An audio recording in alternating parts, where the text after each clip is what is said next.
Good afternoon. My name is Ala McCoy. I am Director of Startup Support at University of Maryland's Ventures. And I would like to extend a warm welcome to all of you who joined us today for the next installment in Startup Fundamentals Workshop Series, both live webinar audience and those watching a recorded version on our Startup UMD YouTube channel. This workshop series is offered by Ventures with collaboration from MTech at the Clark School of Engineering and Dingman Center for Entrepreneurship at the Smith School of Business at the University of Maryland. To everyone attending the live session, please feel free to submit questions using the Q&A function. Please keep those questions coming. The more the merrier. This session is recorded and will be posted on our Startup UMD YouTube channel. So if you would like to, you can submit your questions anonymously. There's a little thing you can click saying, please submit anonymously. Today, we will explore and demystify the world of franchising, a highly, a great way to owning and operating your own business. I'm very honored to welcome a distinguished panel of experts, including Terp Alumni franchise owners, a seasoned franchise attorney, and a successful commercial developer. So welcome Hallie Williams, founder and CEO of Right Next Door, and Hallie will also serve as the panel moderator. Luke Watson, CEO of Timber Pizza, he's a franchisor. John Bates, College Hunks of Annapolis. He's a franchise owner. Carlos White, franchise attorney with Lathrop GMP, and Sonia Williams, managing partner at JS Greenleaf Partnerships. Thank you so much for spending your time with us today and sharing your expertise. I'm very excited to learn. It's so great to have so many people from developers to franchisees to franchisors. This is all of the all you need to learn about franchising. So Hallie, the floor is yours. I will be moderating the Q&A session, and please feel free to stop me at any point and ask if there are any questions. Please keep those questions coming. Thank you. Okay. Hey, thanks a lot. Let me share my screen here.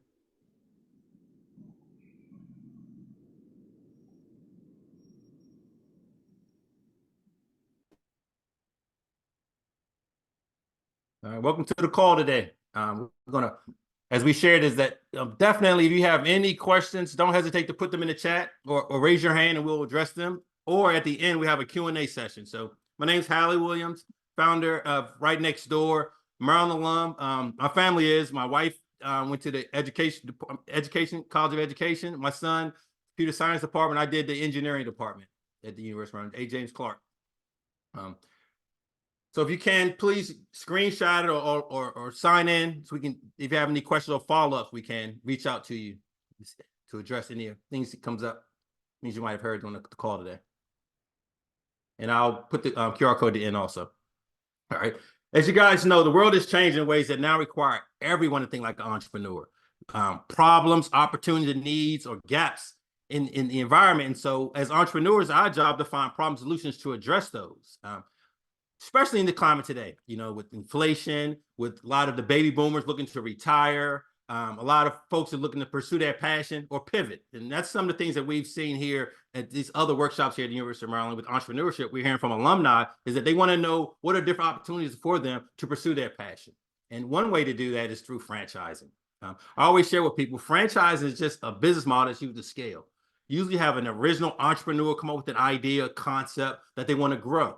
And so when they put that structure in place where they decide what domain they want to target, whether it's home services or retail or location-based businesses, then they decide whether it's going to be a B2B, business to business or business to consumer. And so they built that business out, put those systems and structures in place, stabilize that business, get it up and running. Then they started to grow. So the question becomes, how do I scale this business? Do I reach out to investors to invest in the business to create multiple units throughout the country? Or do I recruit entrepreneurs, others who are interested in owning their own business and then share on that business vision and scale? And so that's the way franchising allows original entrepreneurs to share their vision with recruited entrepreneurs, franchisees, to grow their business. So here are some examples of some different types of franchise businesses. If you've been on campus lately, you're familiar with the Zips on Route 1 or Salad Works that's in the student union. And so those are trends that we're seeing on college campuses, is that the students are coming on, they have a more diverse, appetite for things they want at home. So they want those type of businesses on campus. And so that's what the student union, if you've been in there lately, you see now it's like a food court at a mall, and as well as around the College Park community, there's been so much development from the Beltway all the way down to Route 1. And so because of the new development, a lot of businesses are needed for the new residents especially the new condos and new apartments that are lined Route 1, new services to address those new residents. So franchising is an opportunity to allow that to happen.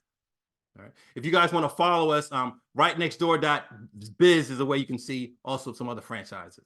All right. Today on our panel, as Allah shared, we have the privilege of not only having a franchisor, we have a franchisee on the panel. So definitely gather your questions and feel free to put them in the chat as we go through this workshop today.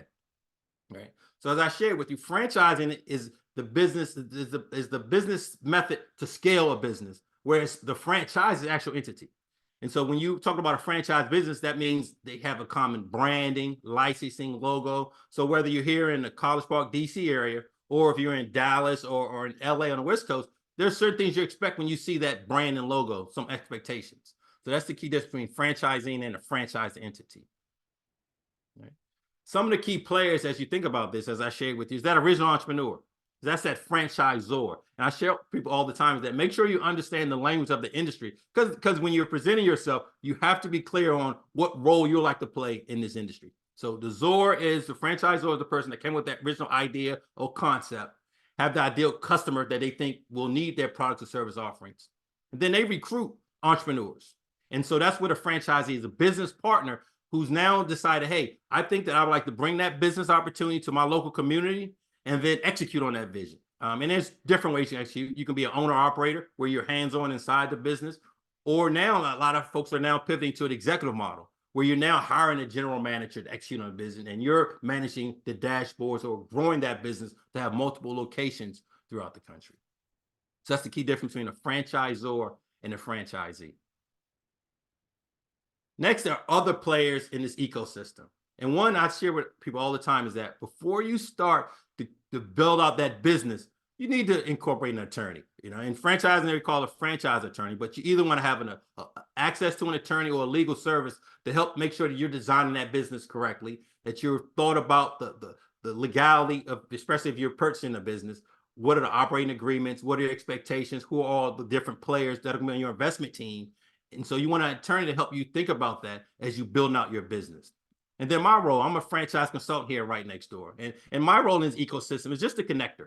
I help people to identify different businesses, think about where they are in their lifestyle that they would like, what are the needs in their community that there's a void, and then other resources, whether it's an attorney, whether it's marketing, whether it's finance, accounting. I provide that support services, as well as working with all on the team, like here at the University of Maryland. We have UMB Startup, we have the Terp Entrepreneur Network, and we have the Discovery District, which is the new in College Park, where a lot of new businesses are coming into. So it's my role as a consultant is kind of help out entrepreneurs navigate their entrepreneurial journey.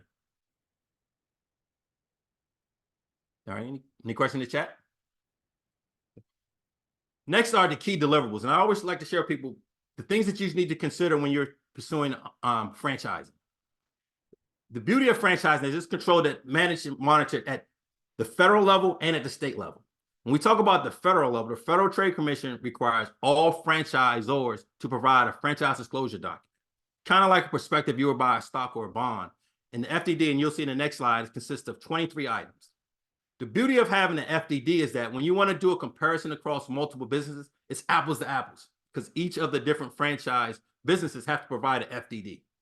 And so that's why incorporating that franchise attorney will help you navigate and read that franchise disclosure document. And so that's when you're doing your due diligence at the front end, you think about what is the right business for you. Then once you've done your due diligence, your validations, you say, hey, this is the right opportunity for me. This is the business I want to bring to my community. Then you sign the franchise agreement. And the franchise agreement lays out what are your expectations, the obligations for you, obligation of the franchisor to make for a successful business relationship. As I shared earlier, as a franchisee, you're not an employee of the franchisor. You are a partner, you're a business partner that line and you have mutual interest, which is to grow that business. So I just want to echo that because a lot of people always question, hey, do I work for the Zord? No, you don't work for the franchise. You are a strategic partner. Hopefully you get more engaged and you'll join some of the franchise advisory committees where you can share out some of your experience that you're having or ideas on ways to enhance the brand. So key deliverables, the franchise disclosure document and the franchise agreement. Here is the franchise disclosure document. So don't get overwhelmed because, like as I shared with you, you can have a franchise attorney or a franchise consultant help you navigate this. But the beauty of it is it lays out what is this business entity. So you're comparing apples to apples when you're looking at different types of businesses. Items 1 and 2 are the franchise background and the business experience. How did that franchisor come up with that idea, the concept? Who are the intended customers in the market that they're in? Then you have items 5 through 7, which are the financials. What are your initial investment that's required of you? What is expected of you to stand up that business? And the beauty of a franchise is that it shares a range of, because what's the cost of expenses in New York may be different than what it is in Charlotte or what it is in Atlanta. So you get a range of different experiences, and the franchisor would assist you with that, your expectations, help to manage your expectations. Next is item 9 and item 15, which are the obligations. So, which is item 9 is the franchisor's obligations to you, and then your obligations. And item 15, like what are your expectations? What is kind of support, especially when we talk about training, which you see here, the training to help you get the business up and running. And then once that business is up and running, you have your grand opening, help you to stabilize that business. What kind of ongoing support you're going to get? So you want to make sure you're clear up in the front of when you're doing your due diligence, so you can ask those questions like, what kind of on-site support will I get? When I train my general manager, my staff, what kind of ongoing support I'll get? So you want to make sure you're clear up front when you're meeting with those different franchisors, different businesses, so you can see that, hey, it meets your values, your vision, and your mission for what you have for the business that you're designing. And then more importantly is item 12, it's a territory. And territory is defined many different ways. It can be defined by physical address. It can be defined by zip codes, a series of zip codes, or geographical location. So think about that when you're negotiating early on in acquiring a franchise. And then the financials, which is item 19 and item 21. 19 gives you a comparison of how other franchises are performing. And then item 21 are the actual audited financial statements. So these are all good documents, good sections in, like I said, in that franchise disclosure document to read. So you're comparing apples to apples when you're looking about different investments. So I'll pause there and see if any questions, because that's always one area that people get overwhelmed with when they first see the layout of the franchise disclosure document. Don't see any questions. Please feel free to put them either in chat or in the Q&A. Okay, we'll keep pushing forward. Next up are the key financial metrics. And I share with people the first 3, think of it before you acquire the business. And the last 3 is when you sign that franchise agreement, now you're that franchise owner. The first is your initial franchise fee.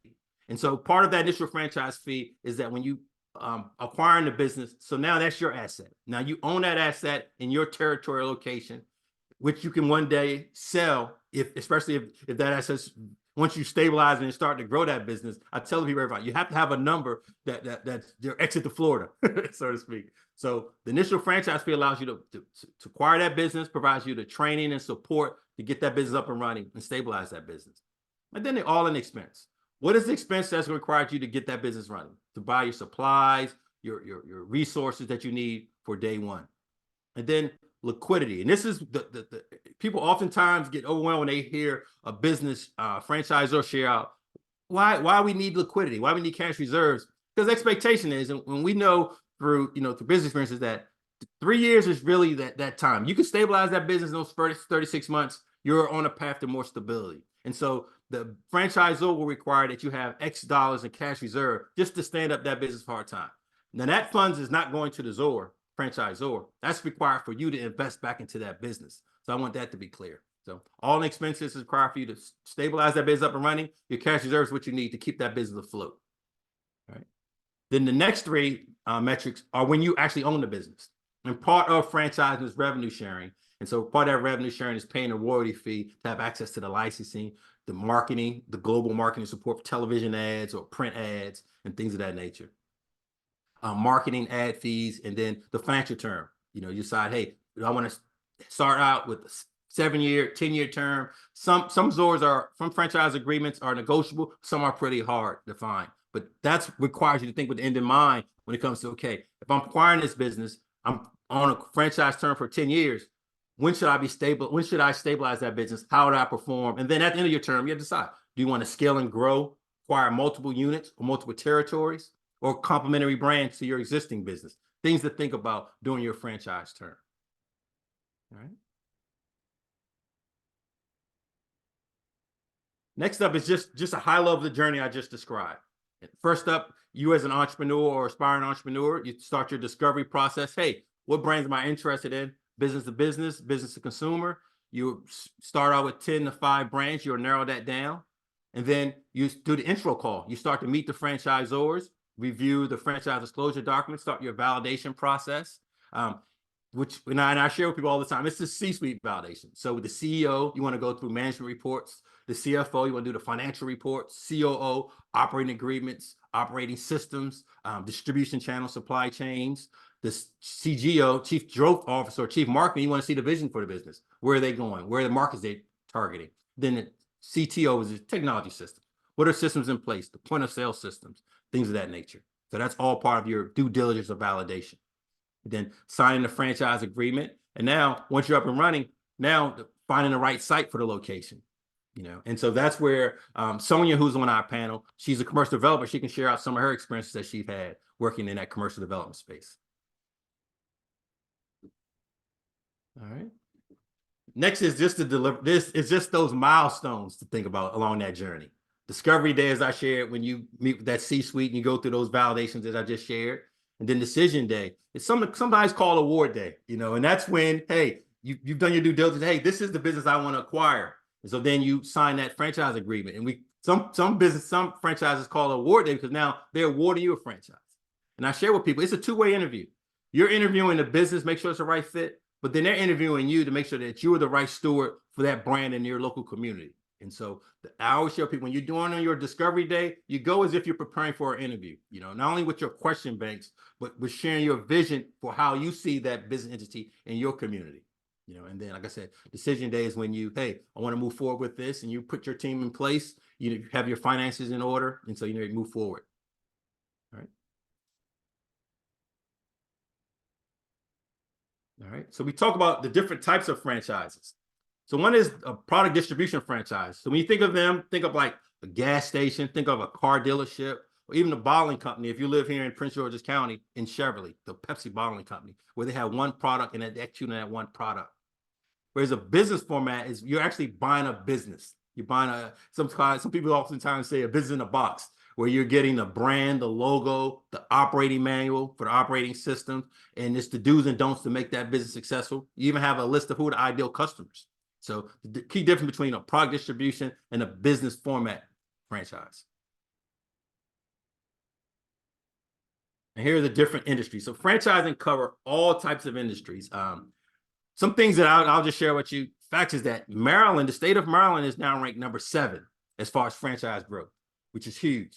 And then as you guys been reading in their reports this spring, is that University of Maryland now is ranking the top 5 as far as entrepreneurial universities. So the opportunity in this space is huge now for entrepreneurship, and those who are pivoting, those who've been in corporate now, who now want to leave or pursue their passion or explore other options.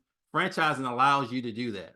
Or especially since the pandemic, a lot of people working from home, and so they like that freedom and that autonomy. So now the question becomes, how can I get that in another area and stand up a business as quick as possible instead of starting from scratch? And so franchising allows that opportunity also. All right. So let's talk briefly about the different types of franchise arrangements. And so we talk about that. We talk about you can acquire a single unit, and that's usually how a lot of entrepreneurs start out, by buying one location. But also what I always share with them, working with their franchise attorneys, is think about, if you're designing a business for scale, why not think about multiple units when you're purchasing that first unit? So think about that as part of your franchise agreements early on. So multiple units can be the same unit, just expanding scope, which means acquiring multiple territories or locations, or it could be complementary brands. So say if you purchase a brand in a brand family and they have sister brands. And so think of that when you talk about multiple units.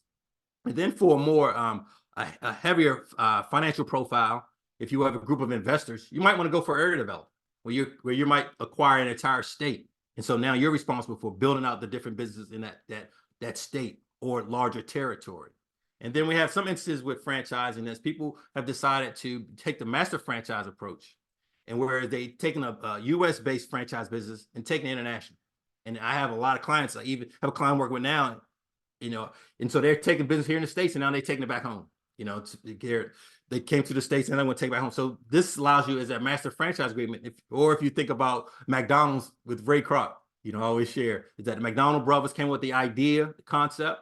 Ray Kroc became a master franchiser and took that idea from California, San Bernardino, took to the Midwest and then across the country by recruiting entrepreneurs to acquire McDonald's. So think about that when you think of the master franchise agreement.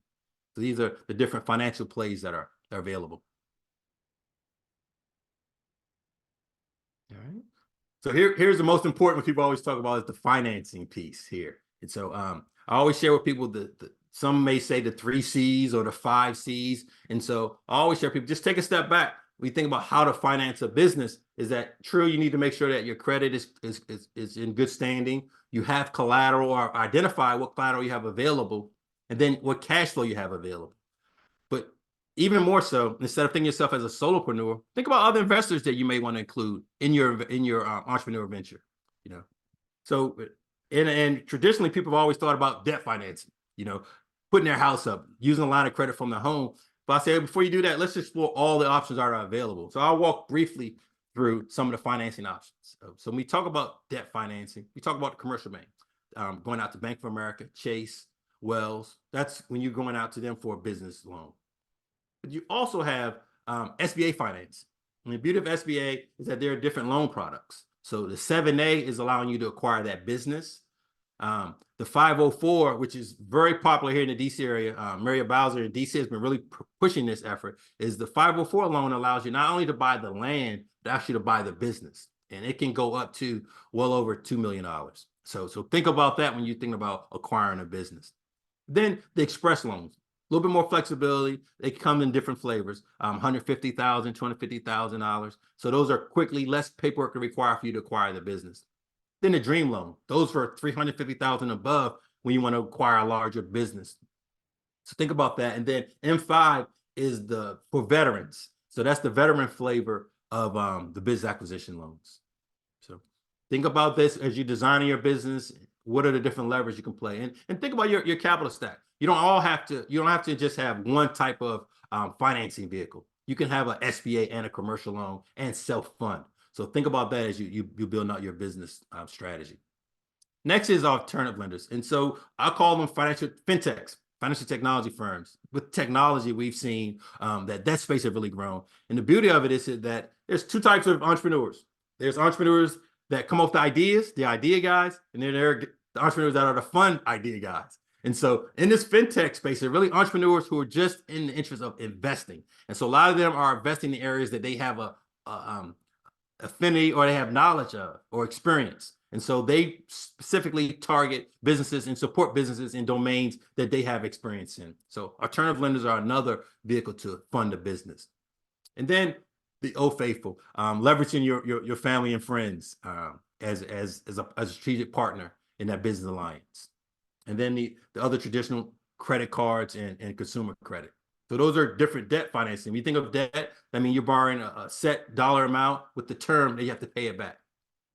Whereas equity financing is when you're pulling on the levers that are not debt financing. And so that could be your personal financing, your personal savings. For those who've been fortunate to work in corporate and have a retirement plan, you can leverage that now with securities. Or if you have a brokerage account, you can securities finance you can do. One thing about the retirement financing is currently, if you have a 401k or 403b, you're now investing in other businesses in the market. So this now allows you to invest in yourself, invest in your business. So redirect those funds. And you don't have to use all your retirement funds. You can use a portion of it to invest in, to start up your business. And so that's why I was sharing with you earlier about think about the different levers you have for capital stacking for building your business out. And then the newer financial vehicles like crowdfunding, especially for our technology startups, we're familiar with that because you can either get a part ownership in the business or they give you a gift, so crowdfunding is another source. And then the grants and gifts, which is free money. Everybody loves free money. So there are some accelerator programs that if you enter in those programs, they might give you a grant. But remember, when you're applying for grants or gifts, those are one time. So those are not repeatable opportunities. But if you can get an accelerator that's offering that as an initiative, you definitely take your time and understand that rubric, fill out the information accurately, and take advantage of that, because all money, especially free money through the grants, you want to take advantage of that. That does help. And then the other, including other investors, whether they're angel investors or private equity or venture capitalists, based on the financial vehicle that you're looking at, those are opportunities that are available in franchising also. So I'll pause there. I know I went through a lot of financing questions. Any question, anything related to that? You see? So the question we have is, one of the participants is asking if they could get a copy of your slides. Yeah, reach out to us at right next door.biz, or and I'll put my in the next slide, have my my email address. You can reach out to me. We can talk a little bit more. Thank you. Yep. And as I shared with you, at the end, we also want to open the floor for Q&A. So you can still gather in questions. Please do put them in the chat or gather them, and we open the floor up. All right. Here's my contact information. Definitely take a screenshot. Don't hesitate to reach out for any questions. As I shared with you, it's Ala and Sammy and Christine who manages the Terp Entrepreneur Directory. We're here to support, to provide, extend our network, our entrepreneur ecosystem builders. And so that's what we're here to do, to assist.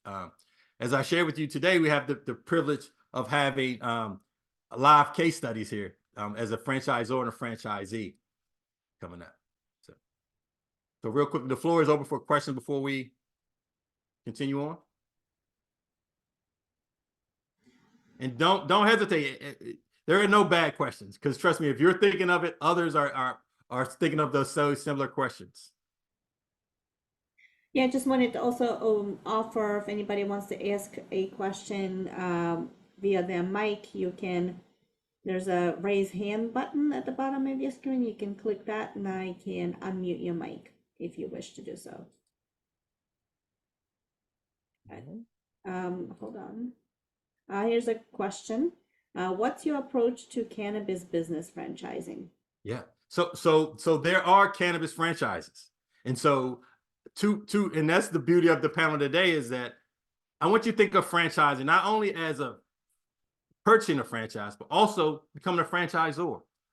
The one challenge with the cannabis industry is that it's regulated at the state level. So funding those businesses become a challenge, because you can't receive federal funding. So you can't apply for like a SBA loan. So you usually have to self-fund those. But the industry is growing. I have several franchise brands that are out of Denver, Colorado. They're doing quite well.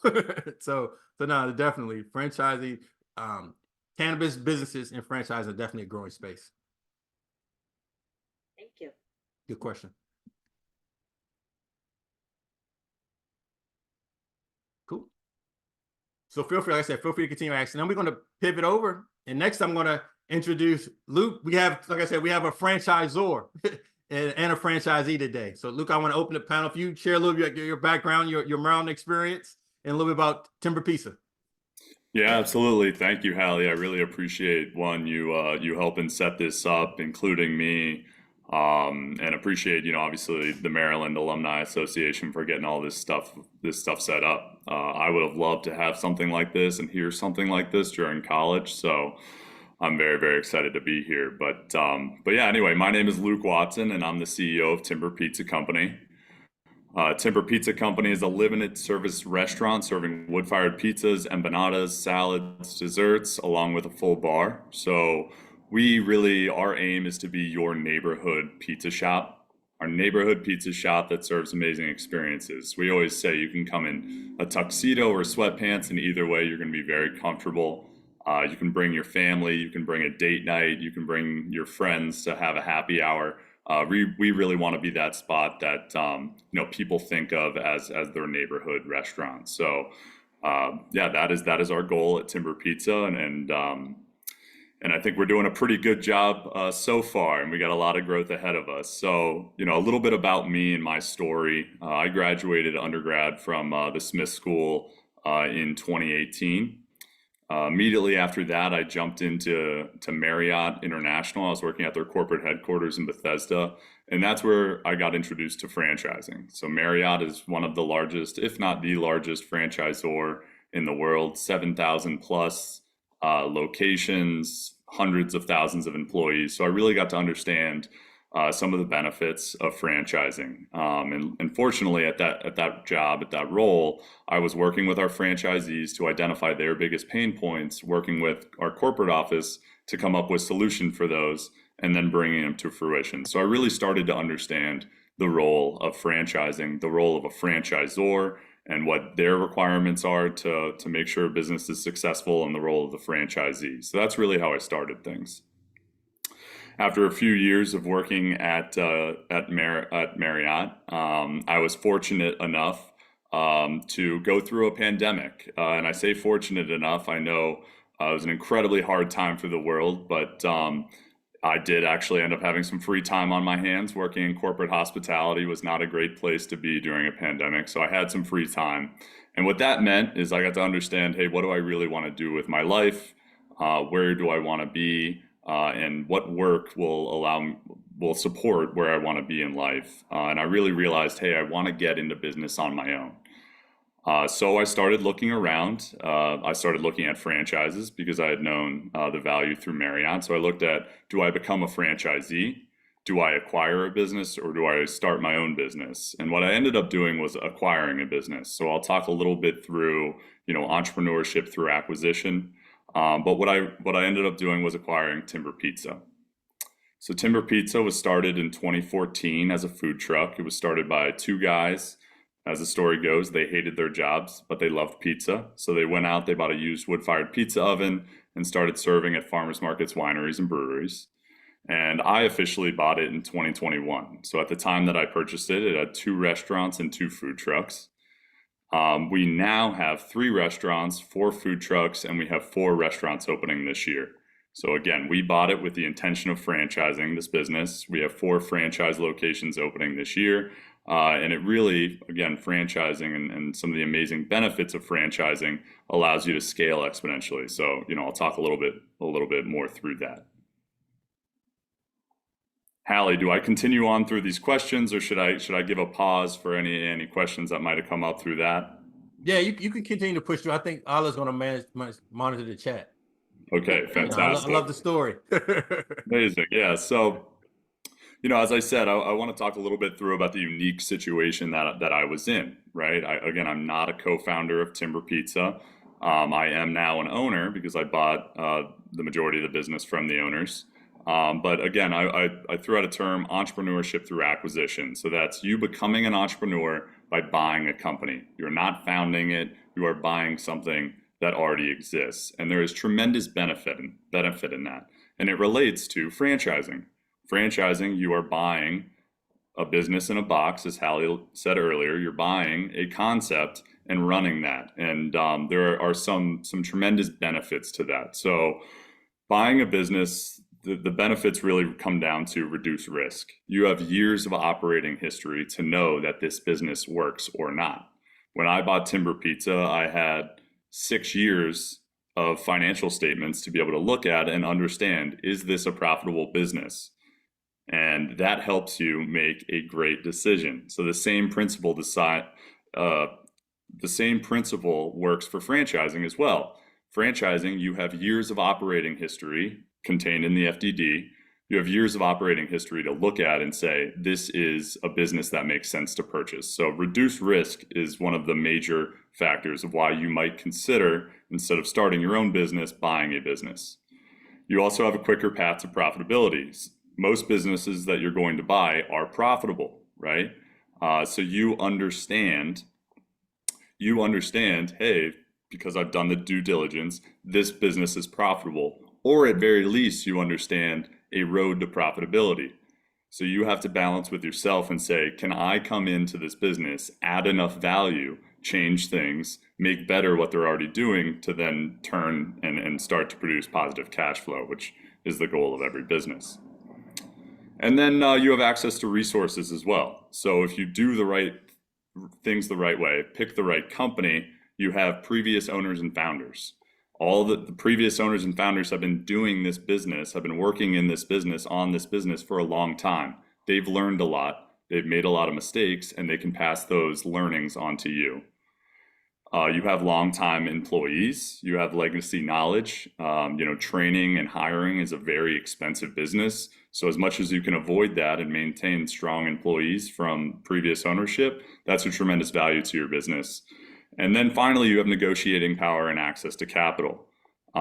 When you have operating history, the SBA is more willing to give you funding. Your vendors are more willing to work with you because they understand that you've been operating for a long time. So there are some tremendous value adds there. What you have to ask yourself when you're acquiring a business, though, is, are you able to provide value to this business? If you think you're going to buy a business and you don't think you bring any new skills, a new point of view, new energy to the business, then you shouldn't be buying it, because it'll only get worse in your hands. So you have to understand, talking to the founders, what are the things that they do? What are the critical pieces that make this business valuable? Are you able to maintain those and strengthen those, and also bring additional value to that business? So those are some of the benefits of entrepreneurship through acquisition. And I saw in the chat, I think someone said, what were some of the financing options that I went through? So the way that I got financing was I connected with high net worth individuals in my life. So a little bit of friends and family, no actual family involved, but some loose, some friend connections. It's all about introducing yourself to people and being willing, to pitch yourself as an entrepreneur. It is incredibly difficult to get funding this way, but it's also, for some people, one of the few viable paths to be able to acquire a business. The great thing about franchising is, once you have a proven model and you want to become a franchisee, the SBA is much more likely to give you funding because you have an operating experience. But for me, I was new. And so what I did was I went to some high net worth individuals, some older men and women who I knew were successful entrepreneurs. I knew owned or had recently sold companies. I put a business plan together and I said, this is what I'm interested in doing. I ended up having 10 people invest in me, and I'm tremendously grateful to them every day. But I pitched 45 people. So I got 35 hard no's and 10 yeses. So it's an arduous journey to be able to raise money. It took 8 months to be able to do it. But as with all things in entrepreneurship, it's all about putting your head down, pushing through it, and keeping a smile on your face through it all. And couldn't be happier that I did stick to that. There were 2 more questions asked, so I just want to quickly answer those. And I think, the biggest decision that you have as a franchisor is selecting franchisees, right? That is the number one decision that you have, is selecting franchisees, because again, what you're doing, it is their business. They do not work for you. They're not your employee. It is their business. So you have to have tremendous trust in them. And what we do when we pick a franchise partner is, there are, of course, metrics. You have to have this much money in the bank, stuff like that. But it's all about your mission, vision, and values. Do you find people that align with your mission, vision, and values? Our mission is to serve amazing experiences. We don't talk about serving amazing pizza. We talk about serving amazing experiences. And amazing experiences is everything from the content they see on Instagram, the phone call that they make to place their order, the smile that they get when they walk in, of course the food, but the music, the lights. There are a million different elements that make an amazing experience. And so we have to pick franchisees who understand it's more than just quality pizza. We want people who align with our vision to grow the Timber Fam to neighborhoods across the US. Again, we say neighborhoods very intentionally because we want to be your neighborhood pizza spot. And we want franchisees who want to grow with us. We want people who aren't interested in one shop. We want people who are interested in 3 to 5. And then finally, people that align with our values. Our values are the most important thing that we have. They're growth of our communities, growth of our employees, quality pizza, quality relationships, communities, building and supporting our communities inside and outside of our restaurant, and finally, fun. We want to have some fun while doing it. It's just pizza. It's not rocket science. So it should be a warm and fun experience. But you really that's the number one thing. And the basics, all you have to have, if you have the funding, if you have the time and you have the passion, we can teach you anything else. That's our job. Our job is to teach you the marketing, teach you the menu, help you order all your equipment, help you build the space. We provide all of that. So all you need to have is the funding, time, and passion, and you can be a truly successful franchisee. And that's really what we look for. So. No, good stuff. No, good stuff, Luke. Appreciate that. Absolutely. So next, I want to introduce John, our franchisee, and I just had to pack up 2 freshmen I out of college, so I can just imagine, the importance of college hunks and hauling. It's close to my heart now. So Good afternoon, everyone. John Bates, College Hunks, hauling junk and moving. We're a full-service junk removal company and full-service moving company. It started in 2005 by 2 college kids. They were originally hauling in just a beat-up cargo van. Later that summer, when they went back to college, they entered an entrepreneur contest that they won with the startup of College Hunks, hauling junk and moving. Right now, I think we're over 120 franchises throughout the United States. And we have a couple in Canada as well. My role currently, I'm the franchisee. I have a general manager, operations manager running my business day to day. I oversee them and make sure that they're keeping up to our company mission. Our company mission, although we're a junk hauling and moving company, our mission is to move the world. We just want to create an impact in our communities, local, and just change the way moving is looked at. So we're bringing a more professional side to moving, which is also seen as just blue collar. We give promises as far as what you get with our guys wearing uniform. Everyone's matching. You smile as part of the uniform. So what else is there? So a couple of questions that I had that I want to get to. What's the advantage of opening a franchise rather than starting an independent startup venture? So for me, the advantage I'll get back to my background. I'm sorry. Grew up in Baltimore, went to University of Maryland, College Park.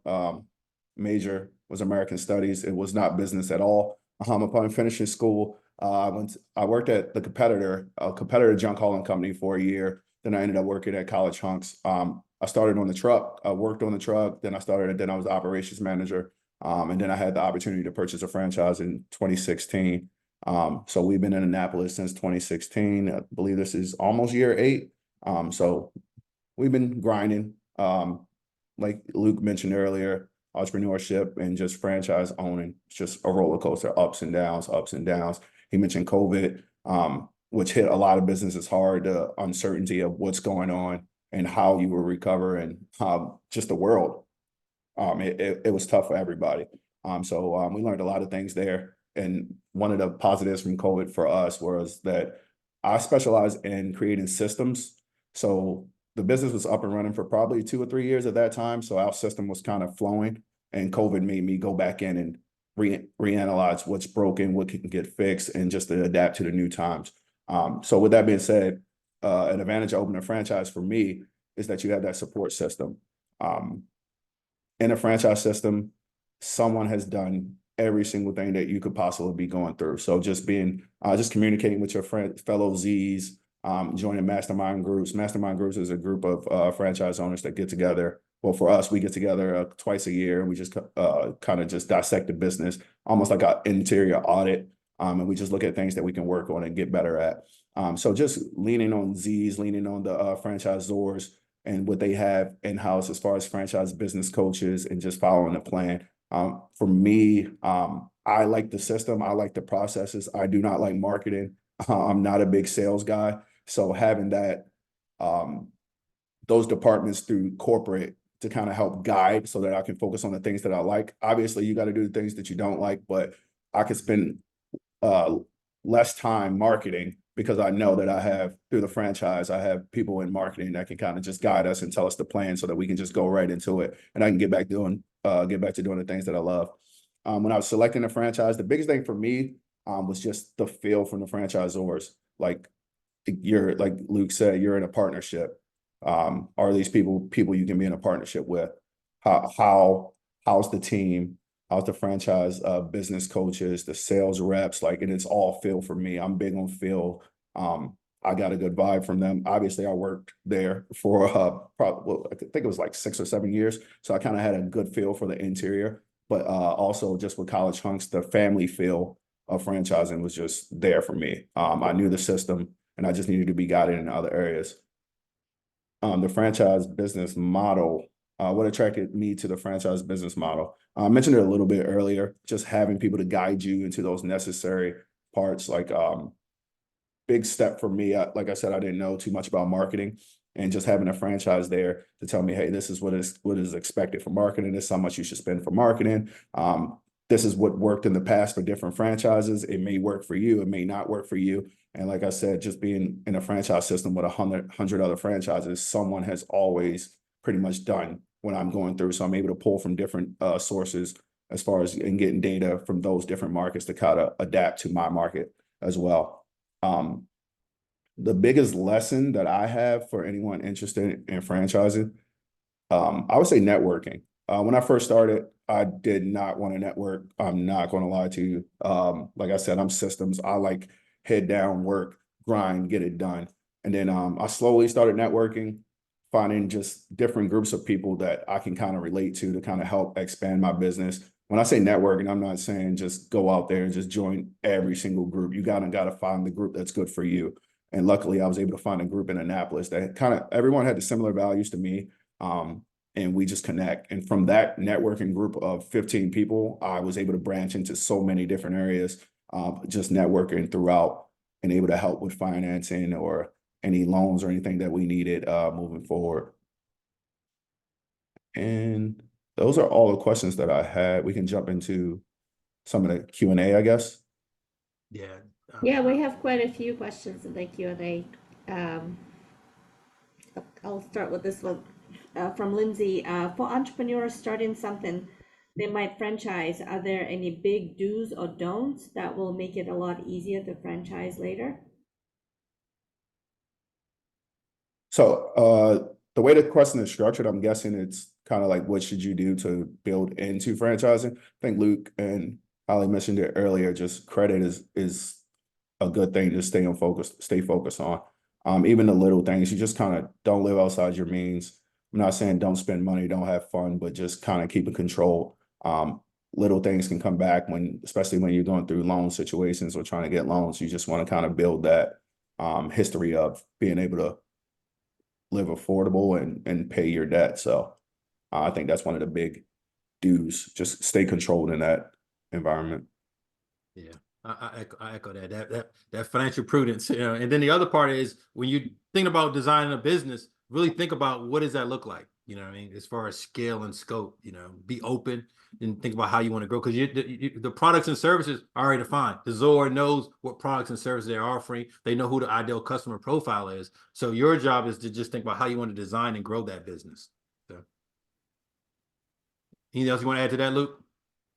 Yeah, I would just say, if you're starting a business that you think you might want to become a franchisor, as you just said, you have to keep the future in mind, right? So that comes from how you manage your books. You will have to you get audited as a franchisor, so they're looking at your books and saying, hey, is this all clean?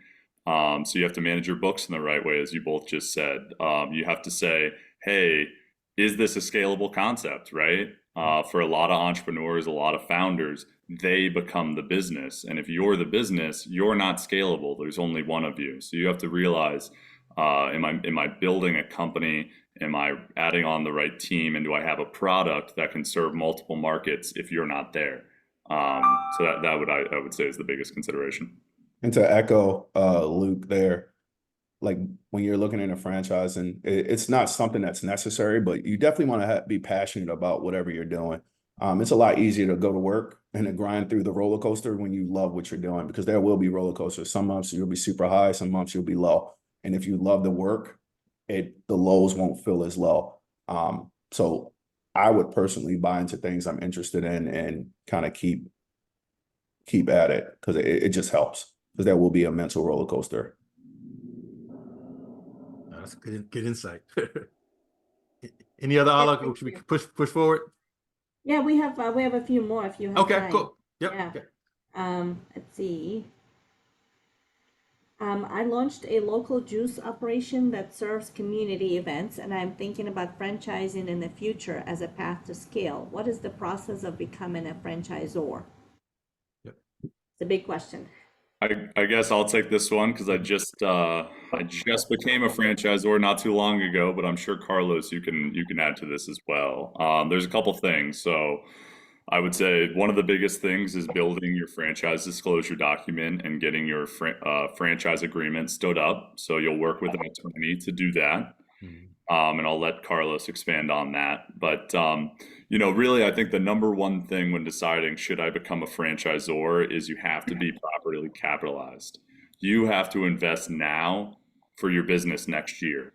And next year you're investing for 2 years down the road, right? So you have to get a little fat before you grow. So you might not necessarily at your current size, if you have 2 corporate locations, you might not need a full-time marketing associate. But once you start bringing franchisees on, they're going to expect marketing support. So you have to have that person. So you have to be properly capitalized in your current business to support all of the things, hiring that lawyer, building that operations manual, all those types of stuff. All those little costs really add up over time. And eventually it pays off because you'll have royalties coming in and you can scale very quickly. But you do have to be able to get through those first 2 to 5 years where you're not as bringing in as much royalties and you're spending a lot of money supporting your franchisees. Yeah. So I think that's a good transition too, Carlos. No, definitely appreciate that. Yeah, Luke gave some great insights. I think also just add on a couple of legal related issues. With respect to if you're looking to franchise, make sure that you have a trademark and get that registered because you're looking to kind of grow and scale. And also just with any business, when you're trying to franchise, it's about systems, whether you're a franchise or not. So you definitely need to have professionals, systems in place with respect to marketing, with respect to operations, with respect to financing, with respect to real estate strategy, because all of those things are going to be so important with respect to developing a system in which someone else can buy into it and be successful. So. You go ahead and continue, Carlos. Go ahead. Okay, great. Yeah. So Carlos White, I'm a franchise attorney with Lathrop GPM.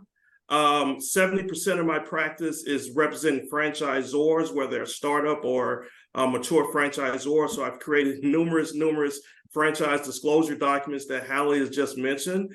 And about 30% of my practice is helping franchisees, whether they're single unit franchisees or multi-unit franchisees that look to grow and scale in the franchise capacity. That's my day job. In my pro bono capacity, which I'm so happy to have Hallie as a part of it, is I'm actually the franchise impact ambassador for the city of Dallas.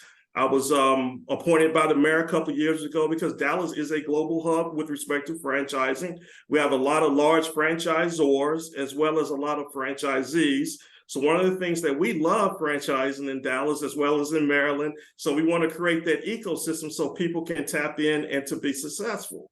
In connection with what I do is regarding franchising, at the end of the day, is driven by statute, right? What defines a franchise is not what the parties determine what the relationship is not. It's actually driven by statute. Hallie mentioned earlier with federal statute with respect to the Federal Trade Commission, and there are also various states that got their own laws as well, such as Maryland and Virginia, that actually are great states to be a franchisee because you get more statutory protections. So it's important to really understand the framework, the regulatory framework with franchising, because that helps to kind of determine how to evaluate the franchise disclosure document and the related agreements that's associated with it. The one thing that I really love with respect to franchising is the transparency, because I've done securities laws as well. And the securities laws, if you're offering a security, you know typically have to have a private offering, but you can have so many disclaimers in that private offering that it basically makes it null and void. But with respect to franchising, given the regulatory and legal legal issues that I mentioned earlier, the law requires that they have to be transparent with a lot of material issues. And if they're not, then a franchisor can be can be penalized for that. So I think the transparency associated with that creates more of a relationship and partnership between the parties as you continue to grow and scale. So that's why it's so important in taking a look at that disclosure document to really review it and understand it and have someone that is knowledgeable as a franchise consultant to help you identify what is important, and also a franchise attorney to help with respect to the education process, because some of the critical factors to consider in your due diligence process is really you should bifurcate the franchise disclosure, the franchising process into,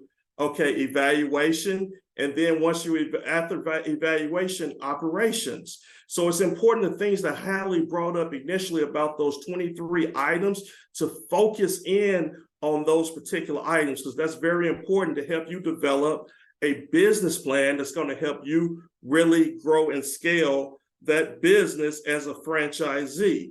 So that's why it's always important to deal with consultants, to do your diligence, talk to current franchisees, also terminated franchisees, right?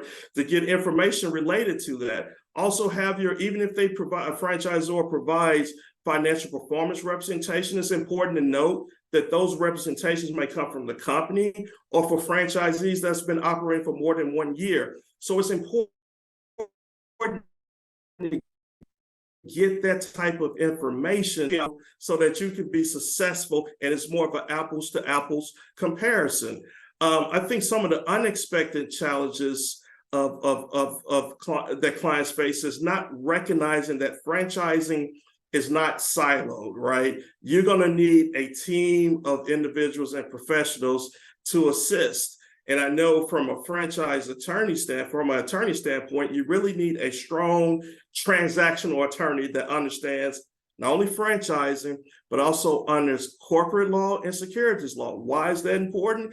Because if you are a franchisee, if you're a retail based, guess what? You're going to have to review lease agreements, right? So you want to make sure that someone can walk you through the lease agreement to make sure to mitigate your risk or get the full value from that, as well as make sure that lease agreement is consistent and is integrated with your franchise agreement so you're not in default. If you're looking for loans, you need an attorney also to look at that, to negotiate best terms and things along those lines.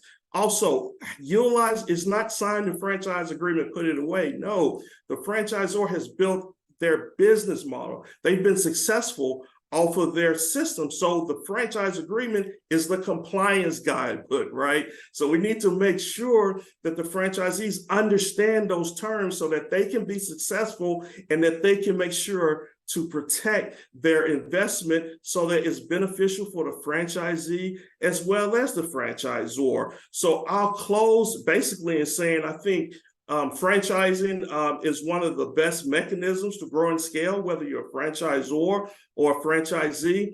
But with that, always consult, and always I would suggest find a good franchise consultant that has your best interest at heart, right? Not trying to make a sale, but your best interest at heart, so they can align opportunities that fit your skill set. And from there, you surround yourself with the right professionals so that you have a plug-in C-level team to be successful. So I'll stop with that. Good insight, Carlos. We're going to push forward to Sonia, then we'll come back at the end and continue with the panel and answer more Q&A. So Sonia, want to give us a little over from a commercial developer perspective, things that you've experienced and seen in the market and how you can help them prepare? Absolutely. Thank you, Hallie, for putting this on. I too am a graduate of the University of Maryland, College Park, Clark School of Engineering with a civil engineering degree. So when I stepped into this field of engineering, all I thought was construction and, project management. But then midway through my career, I worked for one of the largest developers here in the Washington metropolitan area, which is the Peterson companies, and they're the ones who built the National Harbor. And that's where I got introduced to this whole field of commercial development. And my job was to help small businesses come into our shopping centers and lease the space in our shopping centers. I've worked with many different companies, restaurants, service providers, shops that that sell products, and shops that provide services. So I've been around many different franchisees, and I've learned a lot. But one thing that I did learn the most from franchisees is they're always looking at their numbers. They're trying to figure out how many people they need to get in and out of their shop in order to turn their profit and meet their goals. My job was to help them to walk from the signing of their lease to grand opening. And that, in my mind, is always one of the most challenging part of this whole process, to get them to opening their doors if you have a storefront business. A lot of times the franchisees, they get so caught up in what I'm doing, and they're not focusing on what they need to do, which is the very first day that they open up their doors to be ready to turn a profit. And so I would try to ease the client's mind and help them to understand that this part of your business is just a small part of your journey to becoming a successful franchisee. This part, the construction and development, the leasing through renovation to opening the doors, that's just a small part. It may seem very big, it may seem very complicated, but when you have a good team to support you, and a lot of times the franchisors, they have a good team to support you through that. But my job as a tenant, a person that would help the tenants come in through this process, it was helpful to help them to just ease their mind, to know that we got this. So a lot of times what when I first start talking to someone who is entering into the space of wanting to lease, they'll say, well, how much does it cost to rent the space? That isn't the question that I can answer, because it depends on a lot of what's in your lease documents. And having an attorney like Carlos helping you to understand those lease documents are important. A lot of times, the one thing that we wanted to know first is, when do you want to open? And when we set that opening date, you can negotiate whether or not you're paying rent during that time of renovation, or whether you're paying rent after you open the doors. That is a negotiable factor that's in your lease. We also would talk about who's going to provide what. Are you going to do the renovation, or is the landlord going to do the renovation? If the landlord is going to do the renovation, then that rent will cost a little bit more. But if you're going to pay the money to renovate that space, then that could reduce your monthly rent. There are some things that I think some of the biggest hurdles that the client or the tenants would run into is coming up with their design and getting it through the permitting process. That is always a challenge. Whichever jurisdiction you're working with, there is a permitting process that you have to go through. And we always recommend that you use a licensed, insured contractor to do your renovation. And so I, as the tenant coordinator, would help that tenant to walk through that process. I have relationships with many jurisdictions in this area, so that I understand what the challenges could be when trying to get your permit, and I could help walk them through that process. And I could also talk to their architects when they're designing that space to make sure that those permitting issues are lessened. Other hurdles that tenants would would have when they are trying to get through this renovation process is the finishes. In the beginning of the leasing or renovation of the space, you don't know where the walls are and where, you know, doors might be, how the light comes into your space. A lot of times when we are nearing the finish, the tenant would like to make a lot of changes at that time. I would always ask them the question, is this something you want day one, or is this something that you want day 10? And the reason I ask that question is because when you make changes that late in the process, it's going to cost you some time. And sometimes you don't have the benefit of time. Like I mentioned in the beginning, your grand opening date, the first day you open your doors, it can be negotiated whether or not you're paying before you open the doors, your rent, or after you open the doors. A lot of our smart tenants, what they would say to us in their negotiation is, if I open before that required opening date, can I get a reduced rent for a period of time or no rent for a period of time? We've had some tenants beat their required opening date, so they would have free rent until that grand opening date. For example, let's say your grand opening date per your lease is July 1, but you're able to open June 1. You have a free month of rent if you've negotiated that in your lease. So I always tell people everything is negotiable. What are some of the pros and cons? Sometimes tenants would say, well, what if I buy this space versus leasing the space? Leasing the space, there are lots of advantages, I think, that you have is there's someone else to help you. At the Peterson companies, we would help them to market the space. We would get people into the shopping center, and you're able to share some of the benefits of that marketing, that shopping center. There are also opportunities for you to have someone else deal with mowing of the grass, the picking up the snow removal, picking up trash, cleaning windows, cleaning the sidewalks. Some of those things are shared when you're leasing the space. If you purchase a space, more than likely you're responsible for all of those things, unless it's like a condo situation. But more than likely, you're responsible for snow removal, trash removal, cleaning the exterior side of the windows, cleaning the sidewalks and things like that. If you can share in that, that could be covered under your lease.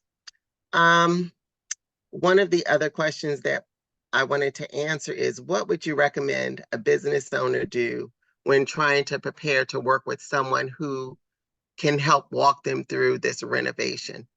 I would say the first thing that you would want to be able to have to do before you decide to work with someone like me, which is a tenant coordinator, is that you would have some idea on how much you would want to spend for that.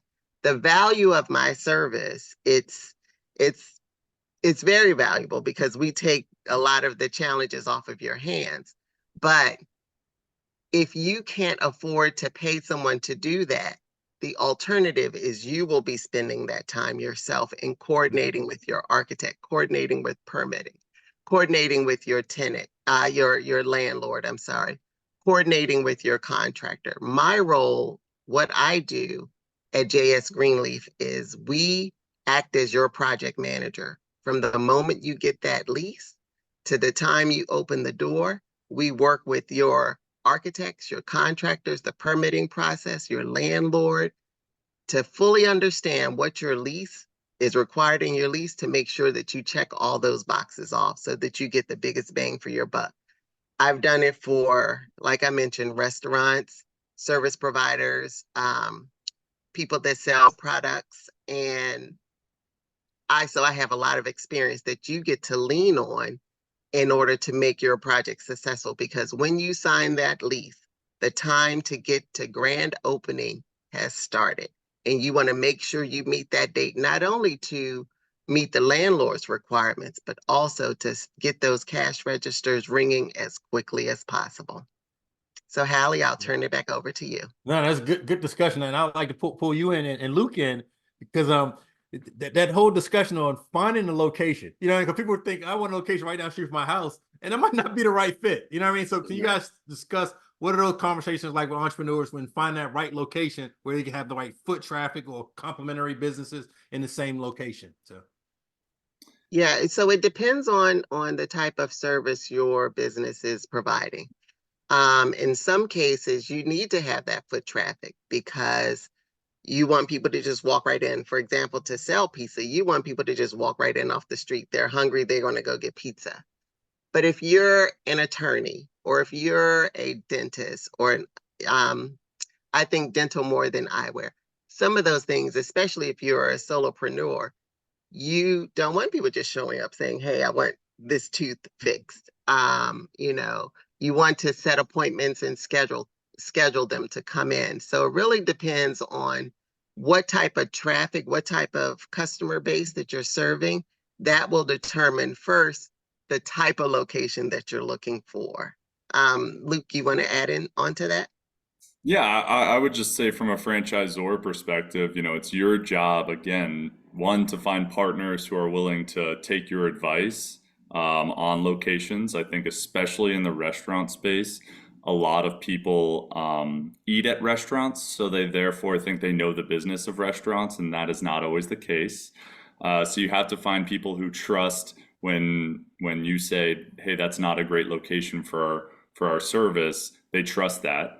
And then you also, every decision that you make as a franchisor, especially around, your real estate, you have to have a good reason for. So if they're asking why, you have to be able to answer that why in a convincing enough manner and with the details and the data and all that stuff where they accept that. So if they're asking you questions, hey, why this space, why that, why do you require this?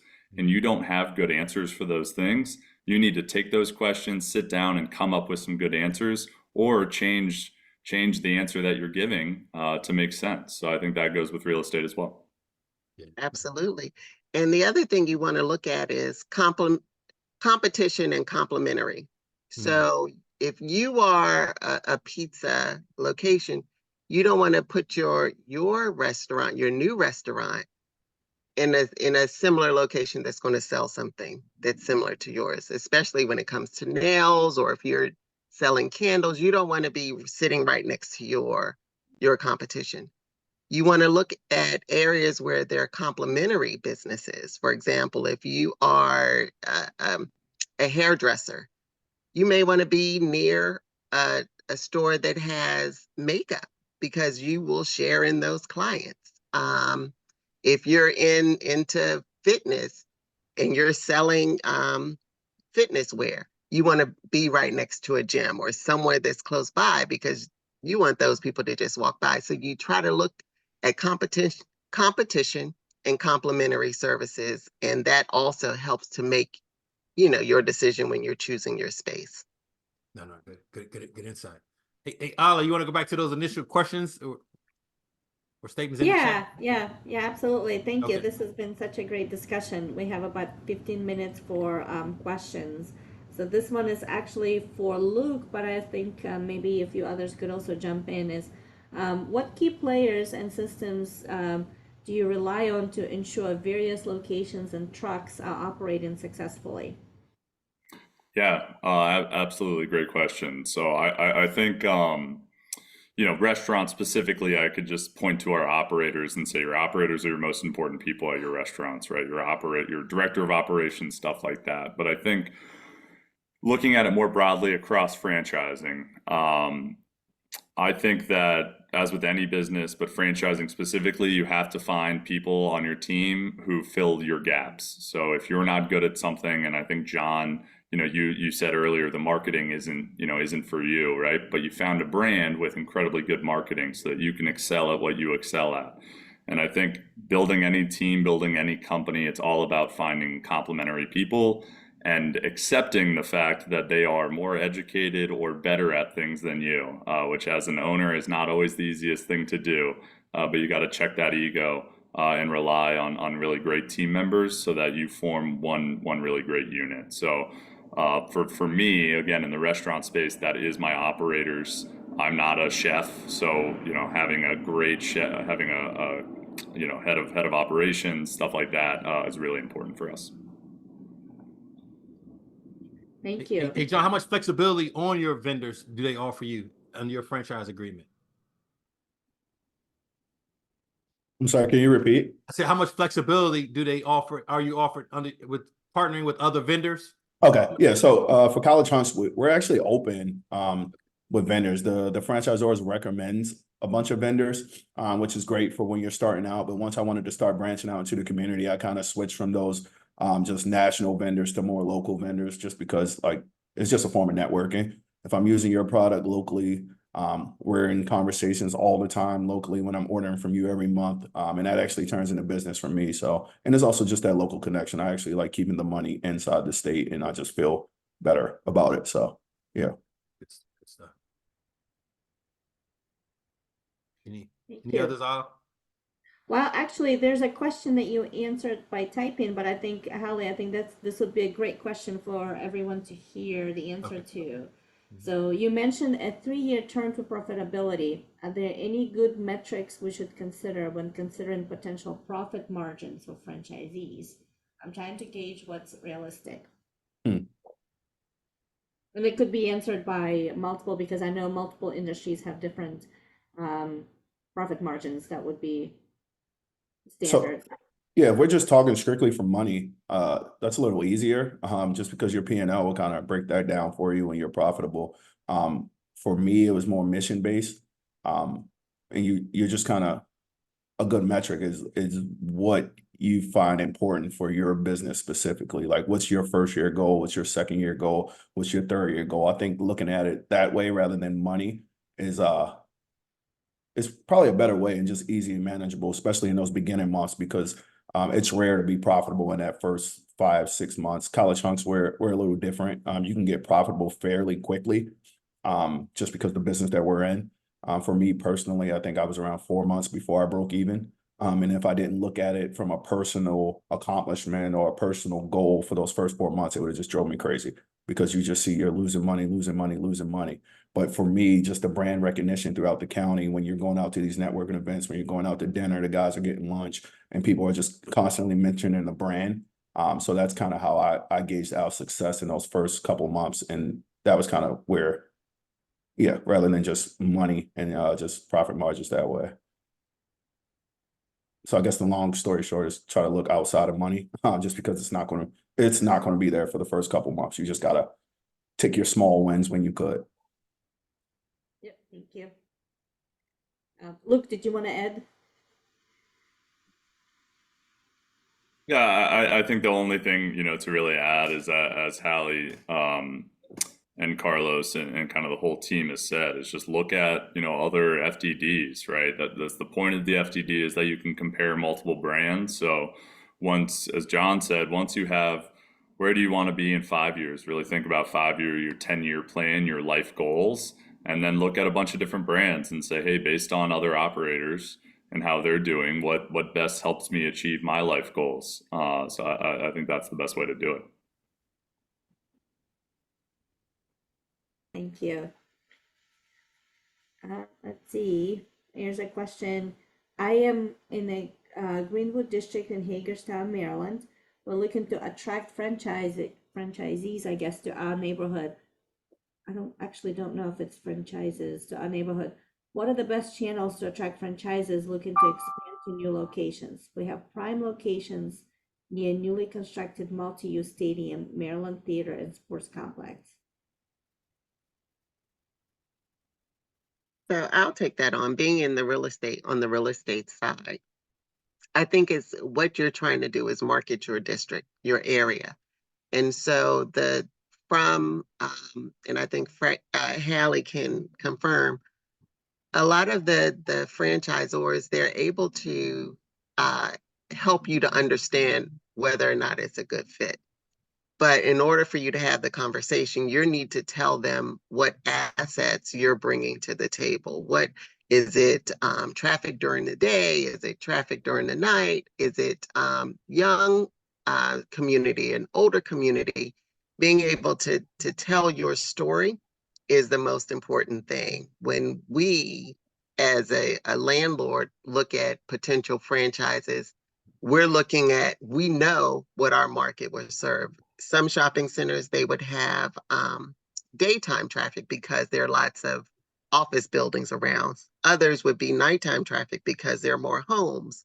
So being able to tell who you are and tell your story and what you can bring to that franchise to sell, who their audience would be, is important for you to do. So tell your own story. I echo that, and I actually want to hand off to Carlos to share some of the success they've had in Dallas, because Texas is definitely is number one. I talked about the ranking earlier. Maryland is 7th and growing, increasing up, but Texas is really the top, one of the top 3 states, as far as franchising. So can you share like some of the things that you guys doing with that franchise initiative in Dallas to try to bring more brands to the city? Yeah, absolutely. But one of the things I really love about Maryland, Virginia, to me, is more of a, it's more in the sense of Texas doesn't have regulations, right? There's no regulations against the franchisor, right? So, of course, with that being, there's going to be more people coming down the franchise. But I think it's a holistic opportunity, right? With respect to like working with the city of Dallas, as well as our metro areas, as well as I'm working with the metro areas of Atlanta. It's important to get an entire network of people to kind of get an understanding. Okay, we have the real estate, like Sonia, hey, I got the great real estate person here, but hey, what kind of tax incentives are these cities giving, right? You might be able to find some signage issues, right? You might be able to find some abatements, right? It's making sure that we're creating those types of opportunities to reduce the operational costs and expenses of these franchisees. Another thing in Dallas is we understand the franchisor is going to teach you within the box, the training and things along those lines, how to operate. But what about tax credits that you may be overlooking? What about, hey, if I'm buying a lot of equipment with respect to a restaurant, hey, they had the 2016, maybe I can accelerate that from depreciation. So we have seminars around that type of, those types of professionals that can provide franchisees like, look, here's some low fruit to help you in this process in order to be in a position to grow and scale. But at the end of the day, it's like what you have put together here, Hal. It's about the network, right? And getting the right professionals to do the right thing, all collectively with the business owner mindset at the top of the list. So. Yeah, no, good stuff. And that's really what it is. Is it Devontae? Is that really having workshops like this, working with your local economic development corporation, really amplify the benefit of coming to your community, and then hosting forums like this or seminars, workshops, educate not only the community who have entrepreneurs who want to bring business in, but also franchisors who may see it as an opportunity. I think that's definitely ways to grow the opportunity in your community. Good question. Got it. Thank you. There's one more question. So somebody's asking if Carlos is in the DMV area. You are in Texas, but are you available to talk to somebody in the DMV area? Yeah, absolutely. Because franchising, most of it is more federal in nature. So I definitely can assist in connection with, those issues that are federal. But fortunately, also our law firm has a presence in DC as well. So we definitely, can be a resource, just to kind of chat or whatever. And I'm passionate about, franchising and entrepreneurs. So yeah, would love for the reach out and have a conversation. So. Fantastic. Thank you. So shoot me an email, Hallie.Williams at right next door, and I'll connect you to Carlos, Luke, John, or Sonia, and others on.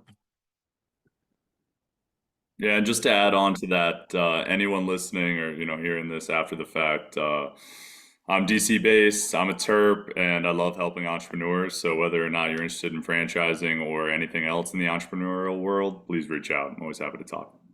And future grand openings, you got to echo that. Yes, we got some grand openings, 4 stores in the next 6 months, guys. So keep an eye out. We're going to get them in Texas too, so. Yes, sir, soon. Well, thank you so much. I don't see any other questions, but I'm sure, Holly, you provided the contact information to everybody to connect with you, or Holly can connect you with any of our presenters as well. And please do go to the pizza store opening. So I would like to thank all of you. Thank you so much. This has been so informative to hear from so many points of view about how to work or live in the world of franchises.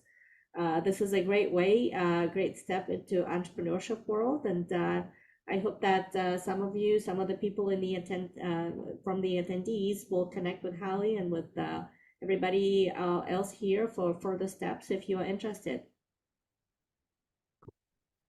Thanks again, Hala, for this opportunity. Thank you. Yeah, thank you so much. Very, very happy that you decided to join us today and share your thoughts. Thank you.